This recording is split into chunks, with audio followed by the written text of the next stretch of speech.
La prééminence des corps habillés dans l'administration publique togolaise est une réalité. Pourtant, la nomination des militaires à un poste civil est assujettie à leur démission préalable de l'armée. Ils sont ministres, préfets, directeurs de structures publiques ainsi que dans l'administration à plusieurs niveaux. Au-delà du fait que cela viole la constitution togolaise, ce phénomène entraîne des dérives inimaginables en ce sens que dans l'armée, c'est bien l'exécution avant la réclamation. Une pratique aux antipodes dans la gestion de l'administration publique.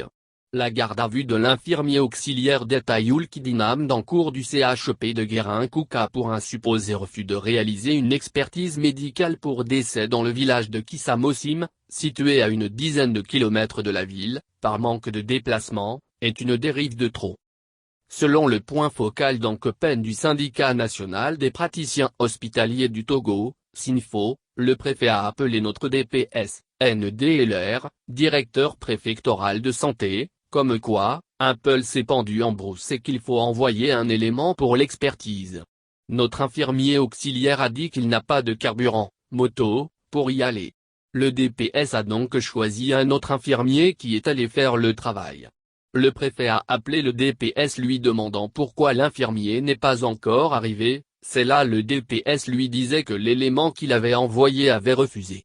Le préfet a demandé le nom de celui qui a refusé d'aller faire l'expertise. C'est après qu'on m'a informé qu'on est venu chercher notre camarade, a-t-il renseigné. Le lendemain la gendarmerie est venue voir l'infirmier, qui était de service pour descendre samedi matin, qu'elle le voulait pour un travail. Arrivé à la gendarmerie, notre collègue est gardé à vue.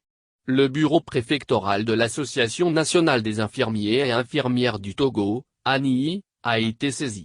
Une fois saisi, nous sommes allés aux informations chez l'intérimaire qui nous a tenus informés. Après le bureau préfectoral a saisi le DPS qui après discussion avec le juge et le préfet, dit que le juge dit qu'il va gérer l'affaire, précise le SINFO avant de s'insurger contre cet état de fait d'un autre siècle et demander la libération immédiate du camarade, tout en rappelant qu'il est des dispositions légales et administratives pour régler de pareilles situations. Des actions d'envergure nationale seraient envisagées si le camarade n'est pas libéré, fait comprendre le SINFO. Dans la foulée, l'infortuné infirmier auxiliaire a été relâché. En effet, le vendredi 2 juillet 2021, nous avons été saisis par le bureau régional Ani-Ikara de l'arrestation arbitraire de notre confrère Yulkidinam Dancourt, infirmier auxiliaire d'État au CHP de Guérin-Koura dans la préfecture de Dankopen, sur instruction du préfet de la dite préfecture qui aurait obtenu l'aval du directeur préfectoral de la santé. Notez que cette arrestation fait suite au refus de notre confrère de poser un acte médico-légal ne relevant pas de ses compétences. Heureusement, suite aux différentes démarches des responsables de l'ANI, du SINFO, des autres associations des professionnels de la santé et du ministère de la Santé, le remis en cause a été mis en liberté le samedi 03 juillet 2021, précise un communiqué en date du 4 juillet du président de l'ANI, Sena Kokouag. Il s'agit juste des avatars de réflexes militaires. Le commandant préfet de Dankopen Aloni Onyaku ne peut concevoir que son ordre ne soit pas exécuté.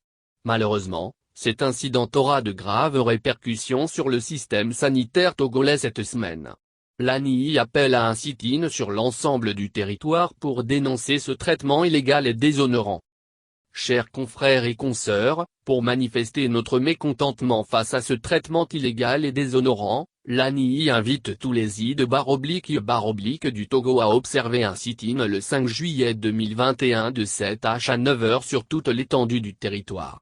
Ce sit-in est en outre un appel à l'action à l'endroit des autorités compétentes afin qu'elles situent clairement les responsabilités et prennent les mesures adéquates, prennent toutes les dispositions afin d'arrêter les violences que subissent les I//, de la part des responsables hiérarchiques, définissent clairement et vulgarisent le cahier de charges des I//, regrette le président de l'ANI.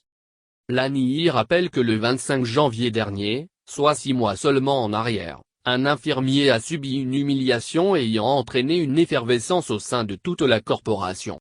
Alors que nous nous relevons timidement de cet affront avec beaucoup de regrets, voici qu'une autre situation survient et porte une fois encore atteinte à la corporation infirmière du Togo. Faut-il le rappeler, C'est l'infirmier Thomas Kepanzou qui a été victime d'agressions physiques et verbales d'un médecin militaire des RKPK à la clinique médico-chirurgicale pavillon militaire du CHU Sylvanus Olympio le dimanche 24 janvier 2021. En effet, selon le témoignage, le collègue exerçant au pavillon militaire du CHUSO est arrivé au service le dimanche 24 janvier 2021 pour un service de 24 heures et a stationné sa moto dans un garage non immatriculé où un médecin militaire a l'habitude de stationner sa voiture. Le médecin ayant constaté le lundi matin que la moto y était garée est devenu fou furieux et a envoyé un gardien chercher le collègue qui, pris par le travail, a tardé à se présenter. Dès son apparition, le médecin s'est mis à proférer des menaces et à l'agresser verbalement. Suite à ces menaces, il a réussi à le mettre à genoux à l'entrée du pavillon militaire pendant plus de 15 minutes, s'est mis à crever les pneus de la moto avant de l'enchaîner, la moto. Le collègue, n'ayant pas supporté cette maltraitance d'un autre siècle, se retrouve actuellement à la clinique médicale sous surveillance du psychiatre, avait dénoncé la NII. Sur les deux événements, ce sont bien les avatars de réflexes militaires. Les militaires sont formés pour des missions précises. Il ne sert à rien de les sortir des casernes pour la vie civile avec les dérives qu'on enregistre au quotidien. Au XXIe siècle, la promotion des régimes autocratiques ne doit plus avoir droit de cité.